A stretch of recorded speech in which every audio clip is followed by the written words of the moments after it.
Jaya Radha Madhava Kunja Bihari Gopi Jana Vallabha Giri Varadari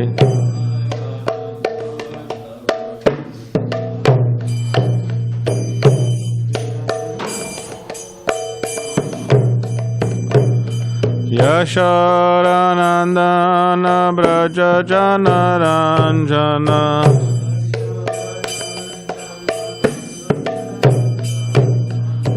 Yamuna Tiravana Chari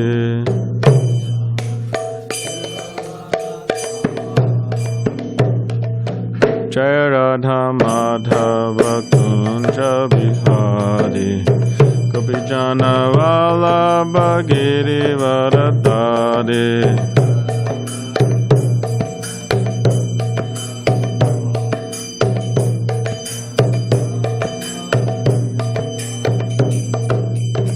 Yashodanandana Braja Jana Ranjana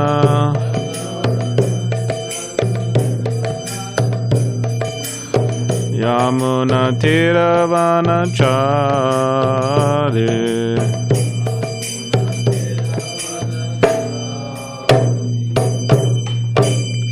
Jayam Vishnupad Paramahamsa Parivrajapacharya Ashtotarashata Shri Srimad Divine Grace Bhaktivedanta Swami Prabhupada Ki Jai Granthiraj Srimad Bhagavatam Ki Jai. All glories to the assembled devotees. All glories to the assembled devotees.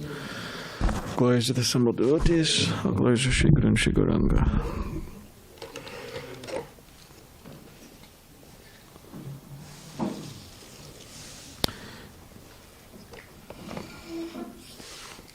So today is a special day.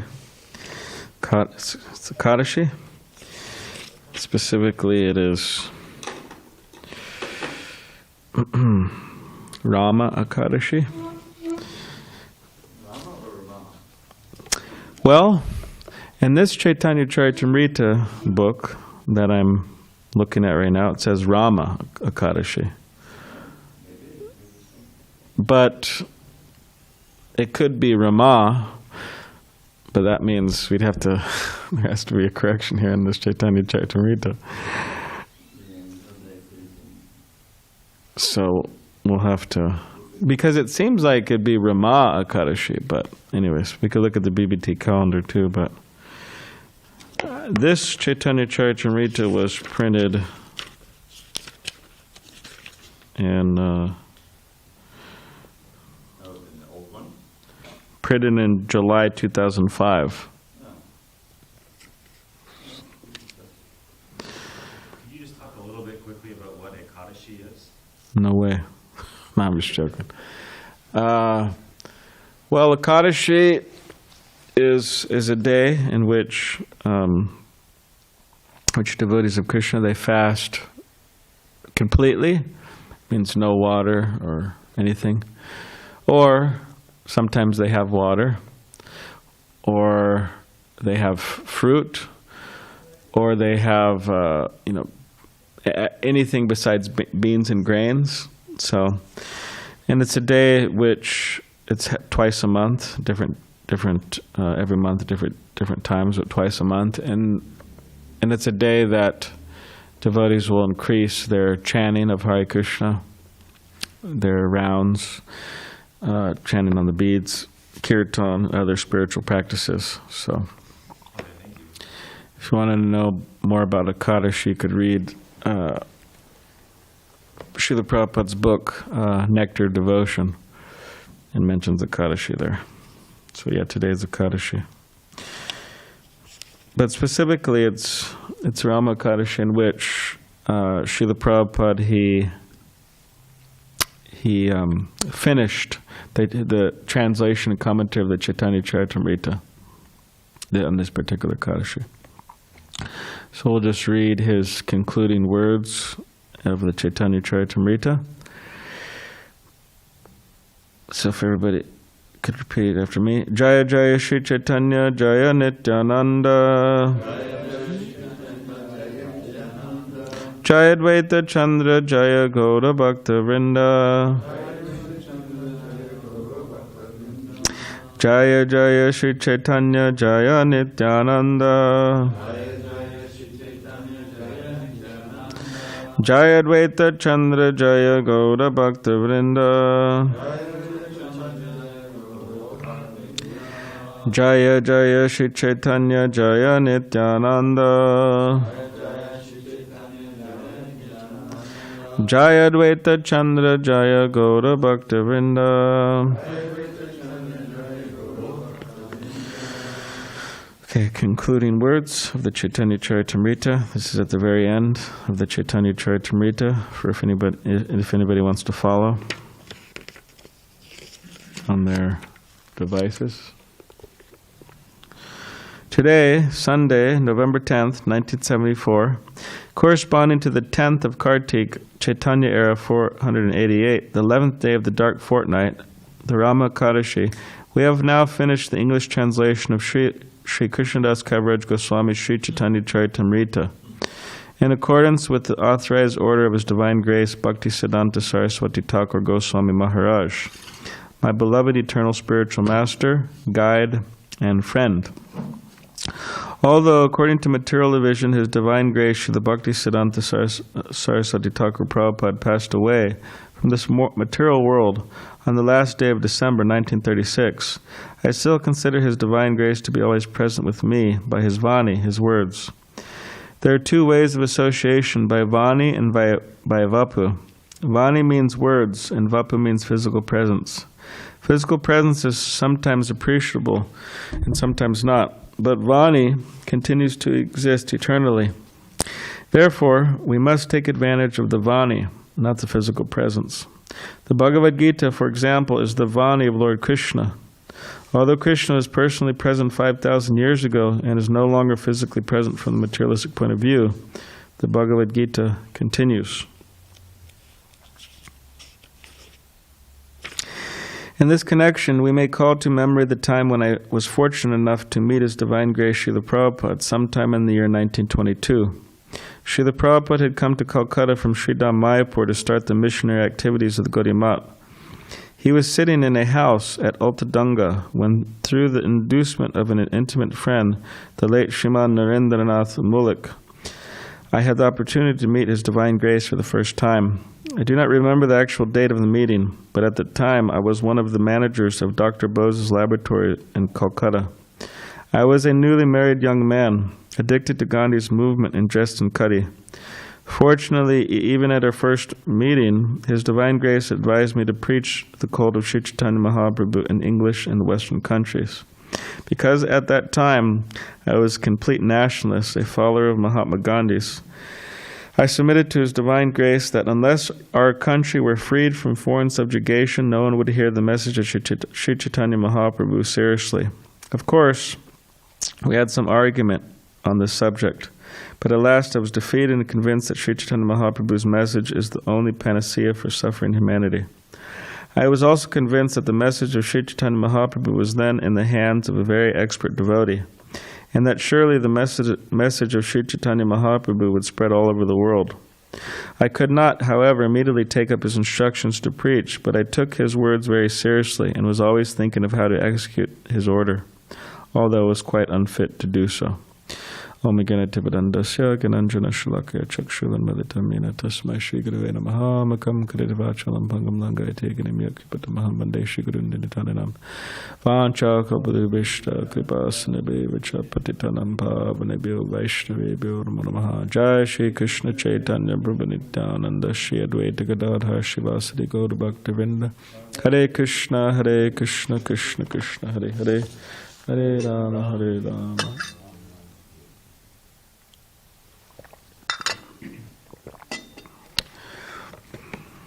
So it continues for some time, which it's not that long, so we'll finish it.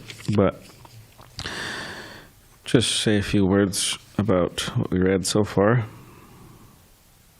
So Srila Prabhupada, he translated and commented on this Sri Chaitanya Charitamrta, which is an absolutely inconceivably wonderful book. Bhakti Siddhanta Saraswati Thakur himself, Srila Prabhupada's guru, he said, Prabhupada said that in his later years, in his leisure time, he would sit and read the Caitanya Caritamrta, and he said it was his favorite book. So Srila Prabhupada, our Srila Prabhupada, understanding the importance of this book, he translated it all from Bengali and wrote commentary on it for our benefit, for the benefit of all people who will read the Caitanya Caritamrta. And Srila Prabhupada said that he wanted every gentleman, every lady, gentleman, to have a set of Caitanya Caritamrta in their home. That means he wants everybody to read it. It's such an important book. Because Krishna came, Sarvadhamam Pratyajam Mamekam Sharanam Vraja, he came and he said, surrender unto me. Right? I will free you, I will protect you from all sinful reactions. Do not worry, do not fear, do not worry, do not hesitate. But as Srila Prabhupada explained, that over time, 5,000 years ago, Krishna came, and then some time passed, up until the recent time, about 500 years ago, some people were surrendering to Krishna, but not many. So then Krishna thought, okay, let me come as a devotee, and I will teach them how to surrender to me in the form of a devotee, a perfect devotee. And that is Caitanya Mahaprabhu, Sri Chaitanya Mahaprabhu. So Chaitanya Mahaprabhu's life, it demonstrates how to be a devotee, how to live as a devotee. Chaitanya Mahaprabhu is teaching through his example, and also he's taught Sanatana Goswami, Rupa Goswami. They've compiled so many books, such as the Bhakti Rasamrita Sindhu, or which Srila Prabhupada translated as the Nectar of Devotion, which Prabhupada says is the complete science of Bhakti Yoga. So it's important to study Caitanya Caritamrta. And Srila Prabhupada finished this. He was in Bombay at the time, and at Juhu, the property there, it wasn't a temple yet, but they're building it. And Srila Prabhupada was in a very ecstatic mood, and he said, we need to celebrate. He said we should have a big feast. We should feed all the devotees, celebrate this, finishing the Caitanya Caritamrta. So Prabhupada says here that according to material vision, Bhaktisiddhanta Saraswati Thakur left, but he always felt himself connected through his instructions. And he gives example that Krishna also left, but he left his instructions, Bhagavad Gita, which continues. So it's something that most people will have to deal with, in that they accept a spiritual teacher, they accept a spiritual master, and over time, through the inescapable effects of time, the body wears and out, just like they say, like old cloth. You know, it gets ripped, it gets torn, it gets stained. Eventually, you can't wear it anymore, so you have to throw it away. So the body appears and then it disappears. Vapu. So at that particular time, it's a challenge for the disciple to continue without the physical presence of the spiritual master, which there is a lot of benefit to having that physical presence. But the disciple needs to learn how to live in separation from the spiritual master, following his instructions, which all the Prabhupada disciples have had to deal with that. And then now you have a number of grand disciples of Prabhupada dealing with that. Means their spiritual master left. Like, for example, His Holiness Bhakti Choru Swami, who passed away, I think, more than a year ago. So devotees have to deal with that. How do I live and separate? I can't see him in person and ask him the questions I need. I don't have the shelter of his presence. He's not traveling the world, so I'm living in separation from him. following his instructions. So a lot of devotees will have to deal with that, which again presents a challenge, but it is possible for the serious, it is possible for the sincere to, make it through that. Some don't, though.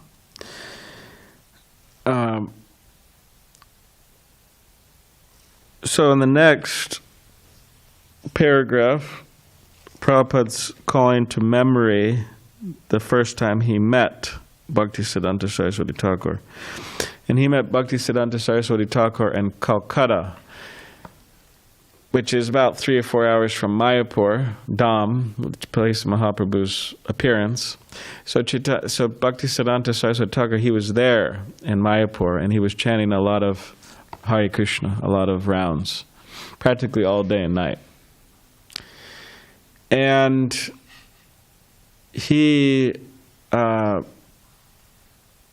and after that chanting he went to Calcutta, and he started the Gaudiya Math there. Gaudiya Math means he eventually opened 64 temples. He had 20, 30 sannyasis, something like that, many householder devotees, many brahmacharis. And the sannyasis were the ones mostly going and preaching all over India. They're really starting a big storm in India, Krishna conscious storm. It was a powerful movement. So Narendra, his friend, Prabhupada's friend, our Prabhupada, he brought him to see Bhaktisiddhanta Saraswati Thakur at this Ultadanga, this place where they had a temple or a house. And they were all on the roof. It's a common thing in India. They utilize the roof a lot. Sometimes they do around here, but India, everybody utilizes it. Hang their clothes, hang out up there, whatever. Sleep up there during night, during summer. It's cooler.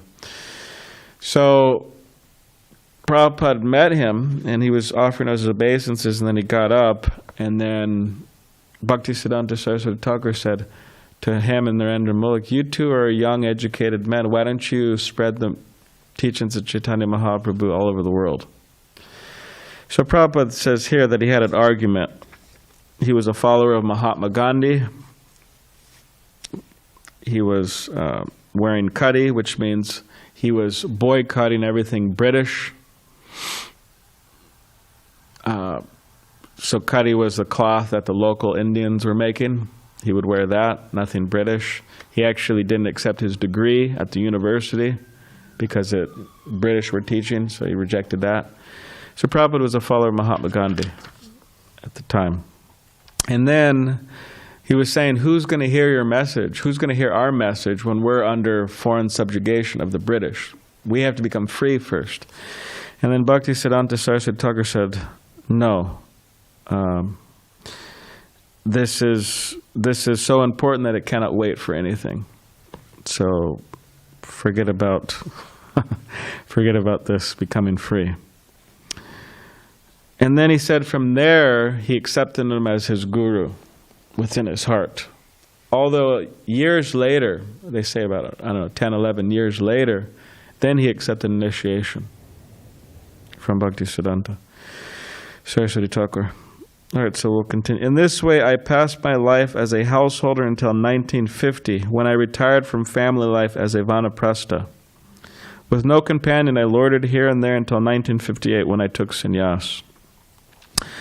So vanaprastha, when 1950, he retired from family life as a vanaprastha. So, of course, nowadays, when everything is so upside down, it may be difficult exactly how all of this looks, vanaprastha and sannyas life and all these different things. It may not be so clear. It may not be so clear on how all of this is supposed to look. Means how we're supposed to practice this. Of course, Prabhupada does give indications. Anyways, just 1 second.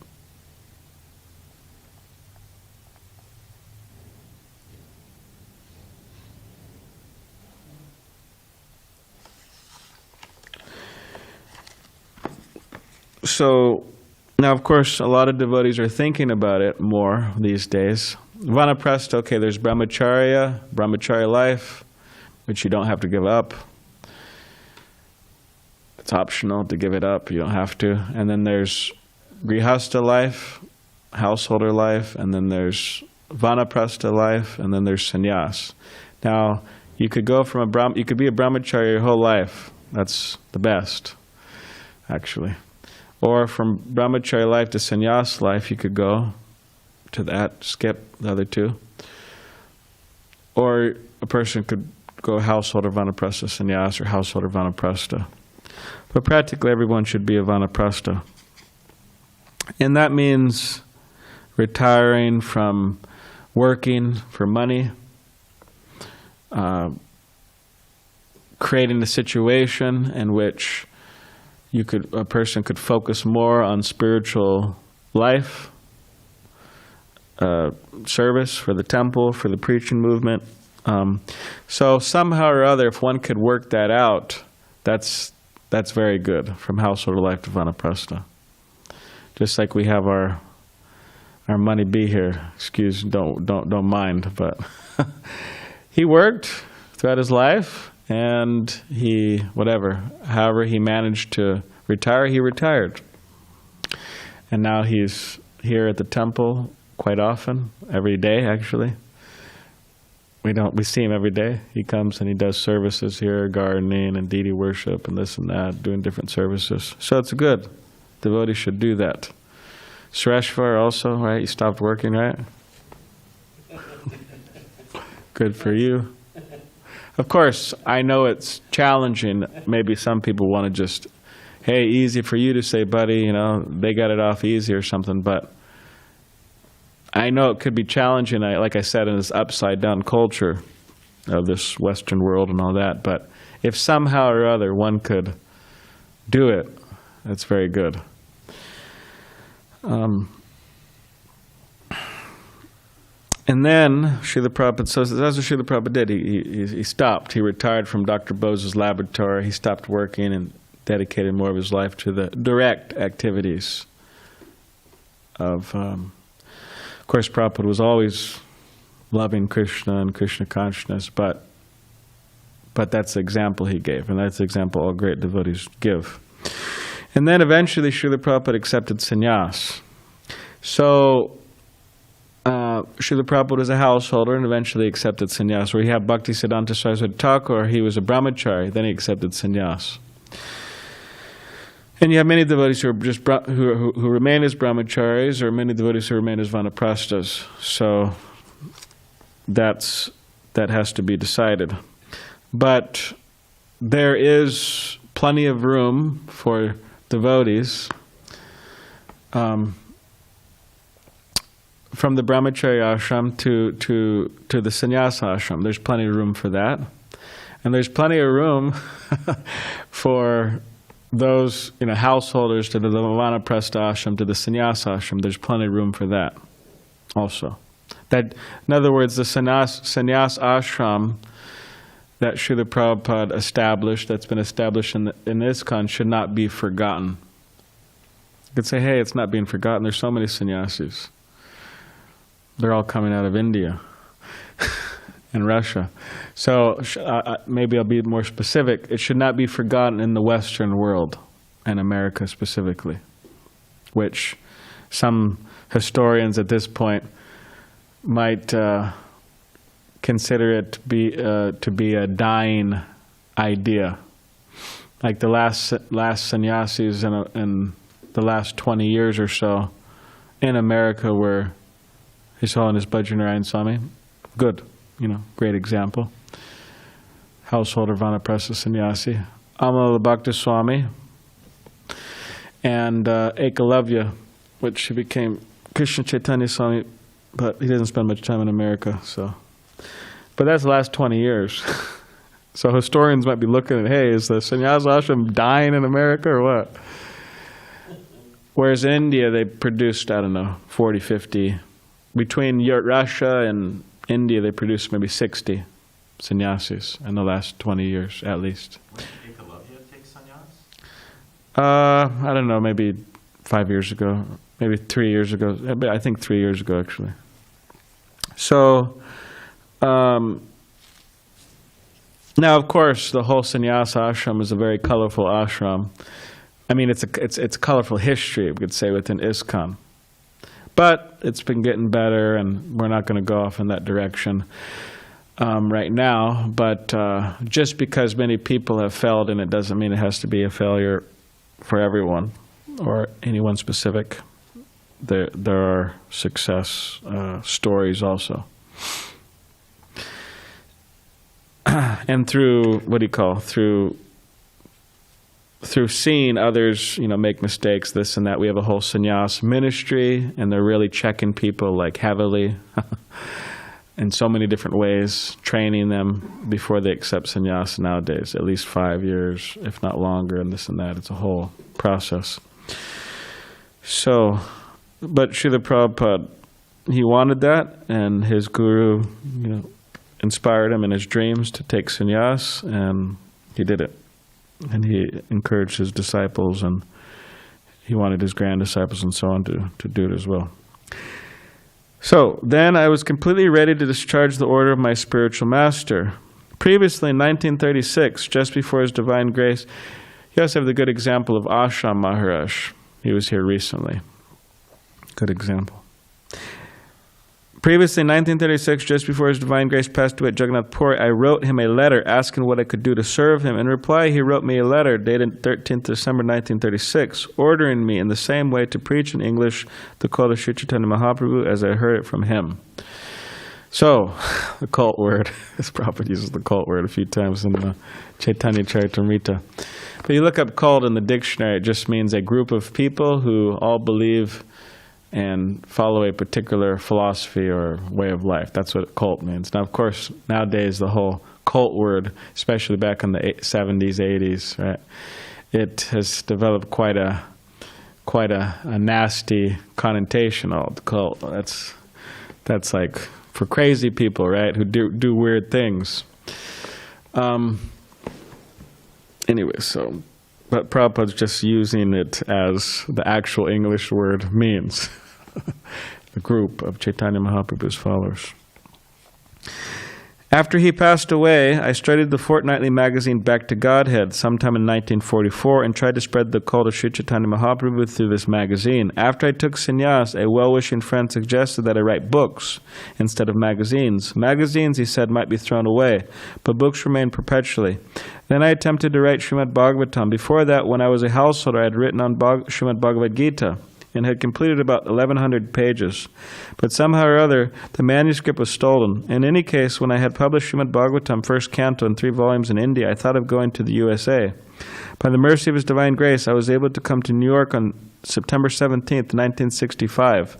Since then, I have translated many books, including Srimad Bhagavatam, the Bhakti Rasamrita Sindhu, Teachings of Lord Chaitanya, Summary, and many others. Amazing, Prabhupada's book manuscript was stolen of the Bhagavad Gita. Can you believe that? So many hundreds of pages, and someone just stole them. And what would they do with it? What are they going to do? Throw it away or burn it, or what are they going to do with it? Read it? But Prabhupada had to write a whole other one. So, and then Prabhupada came to America, and then they asked him. He said, sometimes I was dreaming of New York City. And they asked him, why did you come to New York? And then he said, well, some of my godbrothers, they went and they tried to spread Krishna consciousness in London. And they actually had a good response in many ways, but it wasn't as successful, ultimately successful. They didn't, it wasn't like a thriving temple that continued after they left and this and that. They came back to India. So then Prabhupada said, well, my godbrothers, they went to a particular place and it didn't work out. So I thought that if I'm going to fail, let me fail in a new place. So he came to New York and didn't fail. In the meantime, I was induced to translate Sri Chaitanya Charitamrita and publish it in an elaborate version. In his leisure time and in later life, His Divine Grace Bhakti Siddhanta Saraswati Thakur would simply read Sri Chaitanya Charitamrita. It was his favorite book. He used to say that there would be a time when foreigners would learn the Bengali language to read the Caitanya Caritamrta. The work on this translation began about 18 months ago. Now, by the grace of Sri Chaitanya Mahaprabhu and His Divine Grace Bhaktisiddhanta Saraswati Thakur, it is finished. In this connection, I have to thank my American disciples, especially Srimad Pradyumna Das Adhikari, Srimad Nitai Das Adhikari, Srimad Jayadvaita Das Brahmachari, and many other boys and girls who are sincerely helping me in writing, editing, and publishing all these literatures. I think that His Divine Grace Bhaktisiddhanta Saraswati Thakur, Javita Prabhu, is involved in this. I think that His Divine Grace Bhaktisiddhanta Saraswati Thakur has always seen my activities and guided me within my heart by His words. As it is said in Srimad Bhagavatam, Tene Brahma Hridaya Adi Kavaye. Spiritual inspiration comes from within the heart, wherein the Supreme Personality of Godhead and His Paramatma feature is always sitting with all His devotees and associates. It is to be admitted that whatever translation work I have done is through the inspiration of my spiritual master. Because personally, I am most insignificant and incompetent to do this materially impossible work. So we're almost done with the concluding words. I do not think myself a very learned scholar, but I have full faith in the service of my spiritual master, His Divine Grace, Srila Bhaktisiddhanta Saraswati Thakur. If there is any credit to my activities of translating, it is all due to His Divine Grace. Certainly, if His Divine Grace were physically present at this time, it would have been a great occasion for jubilation. But even though He is not physically present, I am confident that He is very much pleased by this work of translation. He was very fond of seeing many books published to spread the Krishna consciousness movement. Therefore, our society, the International Society for Krishna Consciousness, has been formed to execute the order of Sri Chaitanya Mahaprabhu and His Divine Grace, Srila Bhaktisiddhanta Saraswati Thakur. So he was very fond of the book publishing and book distributing books. And they said they would, in one place, he actually had a printer that print books, and it was quite loud, actually, but it was near the temple, and devotees could hear it, making this noise. But he liked it very much. He said, "Oh, this is kirtan." So we should read the books. We should distribute the books. We should teach the books. Help people understand the books. I guess that's part of teaching. But this is what the Acharyas want. It is my wish that devotees of Lord Chaitanya all over the world enjoy this translation, and I am glad to express my gratitude to the learned men in the Western countries who are so pleased with my work that they are ordering in advance all my books that will be published in the future. On this occasion, therefore, I request my disciples who are determined to help me in this work to continue their cooperation fully, so that philosophers, scholars, religionists, and people in general all over the world will benefit by reading our transcendental literature, such as Srimad Bhagavatam and Sri Chaitanya Caritamrta. So enjoy the translation.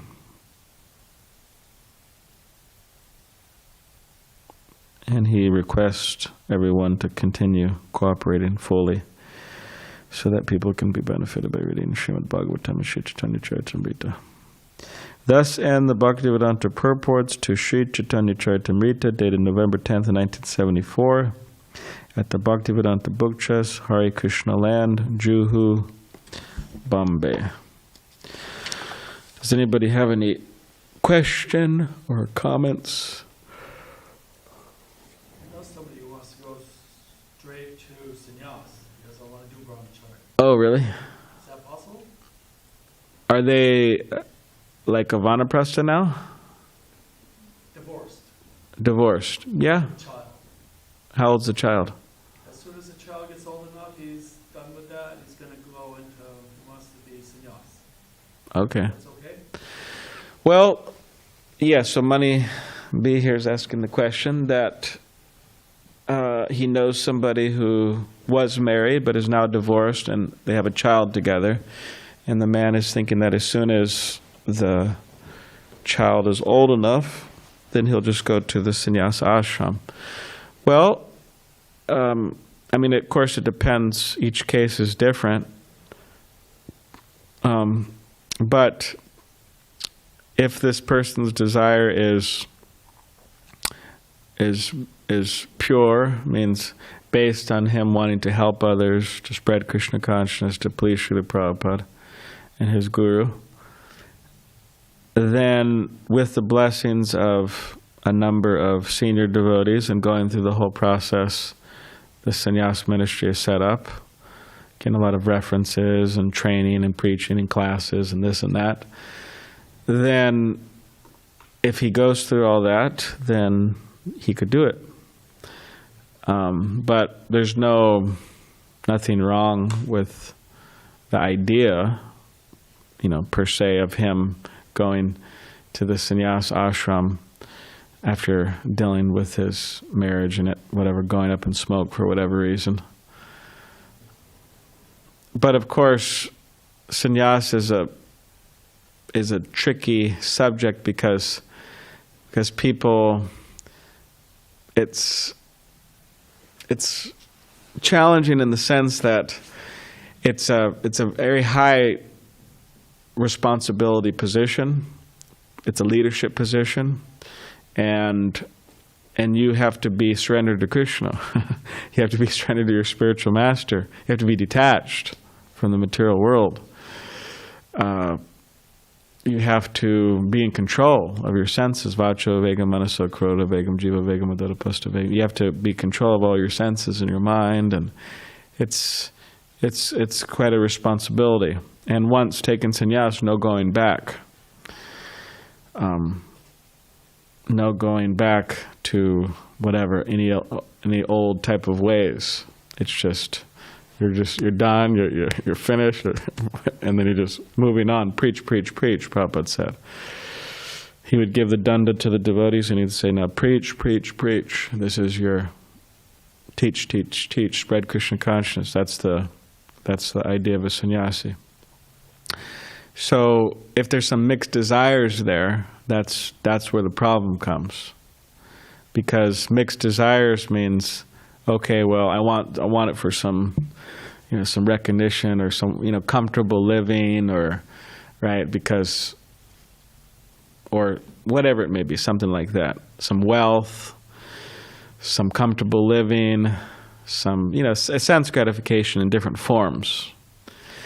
That's the challenge.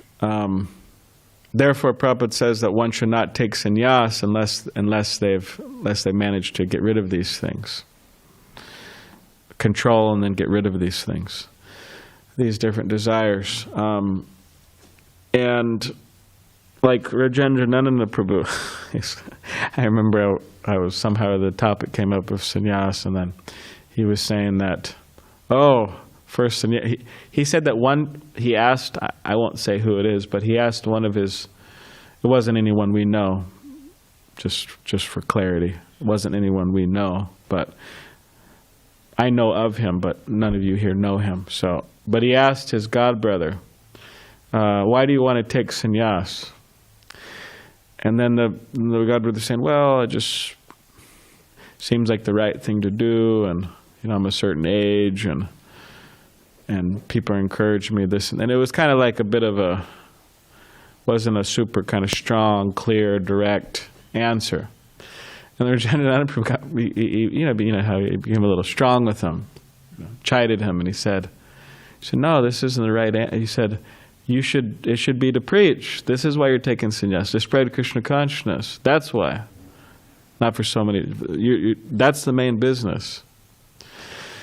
And but anyways, on that note, Rajendranandana Prabhu was telling me, was saying that, he said, sannyas is very dangerous in this age. And of course, Shastra also mentions it's true.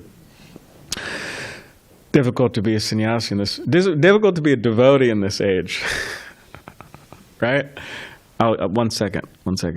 Difficult to be a devotee in this age. And also sannyasi, it's difficult, actually. So many things to get attached to in this age. Very easily get attached to. And people think, oh yes, I'm really enjoying my life. You got all the poor devotees there, literally poor at the temple, and don't got much money, and they're just having to serve the deities and distribute books all day, and I really got it good, right? I don't have to lift a finger, and I don't have to do any of these things that they're doing. Oh, poor them. I mean, devotees might think like this.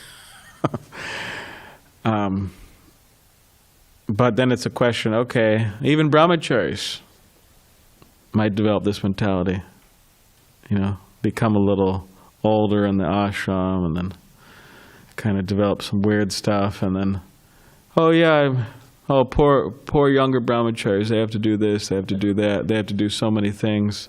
I've arranged my schedule in such a way, I have to do as little as possible. And then I could watch a bunch of nonsense, right? Hollywood, Bollywood movies. Wonderful, right? But those types of people are only cheating one person. They're not cheating Krishna, they're not cheating the spiritual master, they're not cheating the devotees. They're only cheating one person, themselves. Instead of love for Krishna, they get love of all of these other nonsense things. Love for Netflix, love for Facebook, love for blah, blah, blah, blah, blah. And in the meantime, they're suffering, and they're wondering, why am I suffering? Well, it's very clear. So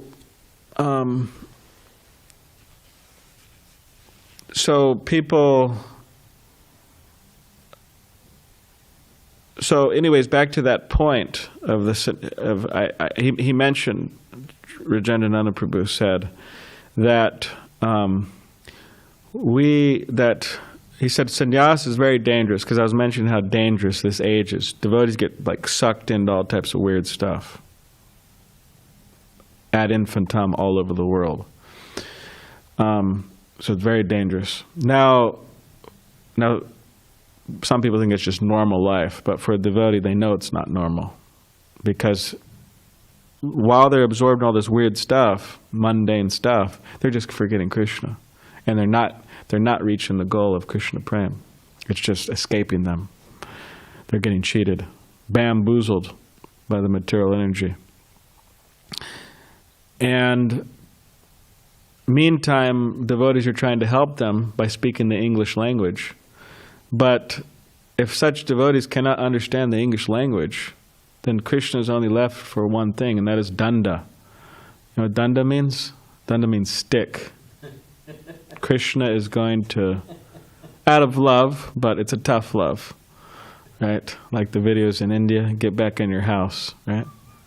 You know what I'm talking about, Sureshwar? Anyone know what I'm talking about here? Get back in your house. So if they don't understand English, or they don't want to understand English, then they have to have the danda.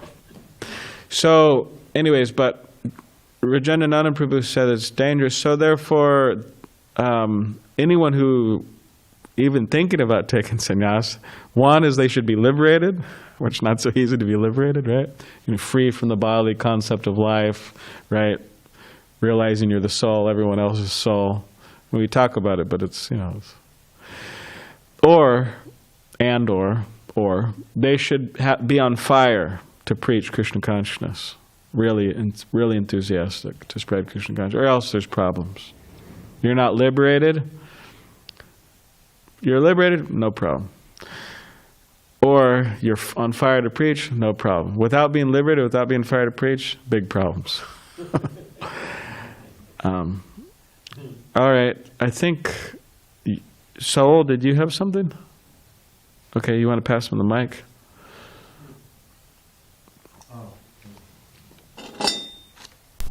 Hare Krishna. Hare Krishna. Just a quick comment on the sannyas idea. I was attending a class in Ottawa Temple about 4 years back, and they were actually talking about this.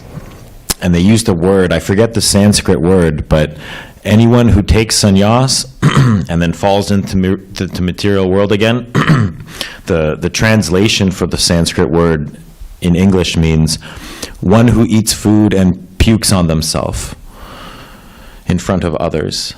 So that's what the actual word for a sannyas is, who goes back to... It's called Vantasi. Vantasi, thank you. Vantasi, you had some more to your comment? No, that was just it. Okay. I think you really explained Yeah, it well. Vantasi means you take sannyas, means you give up all the different things, the attachments of the material world, to engage fully in Krishna service, to preach Krishna consciousness. Vantasi literally means that it's referring to a dog. Right. And a dog that, dogs actually do all types of interesting stuff. But dog sometimes what they'll do is they'll vomit, but they won't just vomit, but then they'll kind of check it out, see if there's anything they wanted, and then they may eat it again. Which is really disgusting, right? It's just gross. Srila Prabhu said, gross, disgusting, So Vantasi, it's a strong kind of, means that somebody takes sannyas, right? And then they go back and, it's like, back and checking things, did I forget anything? And then they go back and, So in other words, it shouldn't be done. So therefore one should be careful, right? Make sure that they're ready to do that, and make sure that they've made up their mind not to go back, and then to learn from history and learn from others and be very careful and be very humble and cautious and all that, so that they just could go on nicely. They don't have to. Okay, any other? Balaram Prabhu? Yes. Justin B. Prabhu, he has a question. Okay, Justin B., please. Go for it. We can't hear you. You're on mute. Can you unmute yourself? I don't think he is here anymore. Oh, okay. Well, But I do have a question. okay, you could ask, and then after that, Vaikuntha Prabhu. Oh, no, Vaikuntha Prabhu can go first. Okay, Vaikuntha Prabhu. Really appreciated the class. Just wanted to add one other little point to the, the Vantasi, and we understand how that's certainly very abominable. And one thing that's always really amazed me is how Srila Prabhupada valued engagement in devotional service even above the ashram positions. And we saw this. With Rupanuga Maharaj stepping back to Grihastha life. We saw it with Madhudvisa. We saw it with Vishnujan Maharaj. We didn't see it with him, but it's quite, to me it was quite astounding, because growing up around the movement and having so much reverence for sannyasis and seeing two of them in action personally, but then Prabhupada's comment when Vishnujan Maharaj gave up his body voluntarily rather than falling down, or perhaps because of feeling bad about that or whatever, no one knows exactly. But Prabhupada's comment, when it was confirmed that he had given up his body, he said, "What can I do if he doesn't want to go on serving?"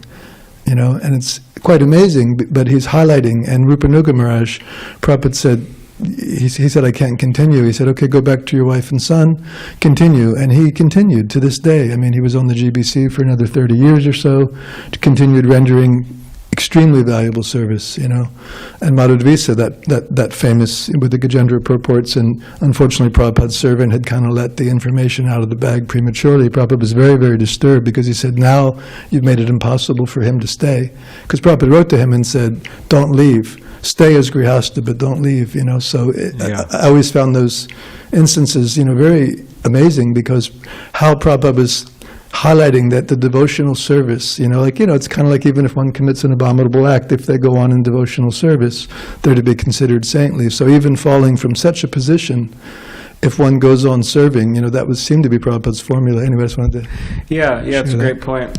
When in Hari Shari's book, one of his books, Transcendental Diaries, he wrote this diary his time with Prabhupada, but he said he was on a morning walk in Mayapur, and Vishnujan Swami was there, and many devotees were there, and Prabhupada was walking, and then this topic came up about Chota Haridas, Junior Haridas, and how it's a whole thing where it was for a slight association with a woman. It wasn't, he didn't break any, gross principle, but it was a slight association. When Chaitanya Mahaprabhu became very angry with Junior Haridas, and he actually banished him. He said, "I don't want to see him." And it said after, and then, and actually Chaitanya Haridas, he took it so personally that I've displeased Chaitanya Mahaprabhu as a sannyasi. I have not followed perfectly like he wanted me to. So he actually took it so personally. He went and he drowned. He committed suicide. Now, of course, later in a river. And now, of course, later he would appear as like a Gandharva, heavenly singer, and he would sing the Chaitanya Mahaprabhu, and Chaitanya Mahaprabhu would accept that service. So, but it was in his example that devotees have to be very strict. Now, this was all being brought up in this morning walk. And then one devotee said, "Oh, Prabhupada," he said, if everybody did that, if everybody had to do that in our movement, he said, we may not have a movement. And then that was one thing brought up. Look lustfully, by habit or whatever it may be. So then they asked. So then Vishnujan was there, and then he actually fell to the back. And Prabhupada clarified things a little further. And then Prabhupada said that, yes, Chaitanya Mahaprabhu, he was very strict, and this Chaitanya Haridas, and he committed suicide, and it was a whole... And then devotees were saying, well, should we do something like that? And Prabhupada said, no, you shouldn't do that. And he said, Chaitanya Mahaprabhu, he is Krishna. He said, I'm an ordinary man. Of course, Prabhupada's humility, but he said, I'm an ordinary man. He said, I need all of your help, as much help as I could get. And then Vishnujan, he kind of went in the back. And then just after that conversation, practically, just a couple of days after, Vishnujan Swami just disappeared from Mayapur, just like left. And then later, devotees heard, and he didn't come back to America, and he just completely disappeared, which was quite bizarre, actually, in some ways. And then devotees heard later that in a local town within India, that they saw a man in saffron cloth, American man, enter the river and just not come out. So they said, yeah, the confluence. So, but anyways, as Vaikuntha Prabhu was saying, even in Prabhupada's presence, devotees were accepted back. I mean, they accepted sannyas, and then they're accepted back into the movement, or they weren't rejected at all, to be more specific. Prabhupada didn't reject them, understanding the nature and how it's difficult for people to maintain. So yeah, there is that balance to it, which is... Oh, Prabhupada performed the marriage. Oh, really? Yeah, I was in the middle of that. I mean, I was living there when, the whole thing was going on in Brooklyn. And it was a huge disruption. I mean, he was so trusted. He was a BBT trustee, and everything. And, but then Prabhupada, it was before the Vishnujan thing. This was 74. And Prabhupada performed the marriage, then he later gave him a position in Bombay. He was there, And when I was in in Miami, sorry, Balabadan came down and he was building the carts, the first Rath Yatra. He was helping to build the carts. I said, so he survived it. Yeah. Yeah, so Prabhupada would adjust things to help the soul, right? His disciples. So, last, Vijay? No, it's not my turn. Maitreya Prabhu is here with a question. Okay. No, I just appreciated everything you said. I was going to ask you to say more about preaching, but everyone probably wants to have breakfast, so thank you very much, Hare Krishna. To say more about preaching? Can I ask my question? Yeah, okay. Okay. I'll say more about preaching on Saturday, if I give class. Yes? Yes, in accordance with the text you chose for today, if we are covered by the mode of goodness, we are recognized as peaceful. If we are covered by the mode of passion, we are recognized as restless. But if we are covered by the mode of ignorance, we are recognized as no better than a fool. So based on this, my question is, don't you think that it is too extreme to categorize me as a fool just because I am ignorant? Well, I mean, some of the language in Bhagavad Gita, Srimad Bhagavatam may be seen as kind of strong, but as Prabhupada would say, I'm not saying, Krishna is saying. So I'm just repeating, right? So we do accept that somebody who's in the mode of ignorance, absolutely, they're a fool, or even for that matter, namam duskritina mudha, those who do not surrender to Krishna are considered to be fools. So, yeah. But this type of language is used to make a bright line, as Ashram Maharaj was saying. Clear demarcation between reality and illusion, between truth and lies, and between what we should do and what we shouldn't do. So we need this clear, bright line demarcation. But you're not a fool, Vijay Krishna. You're a devotee, so you don't have to worry. Thank you. You're very kind. So, in accordance with your answer, this type of language, in the ultimate sense, is helpful. Yeah, and also it's out of actually affection. Krishna is saying this out of love. Of course. He's saying it.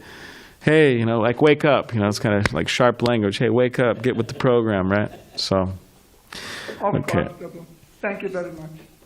Okay. Srila Prabhupada ki jai.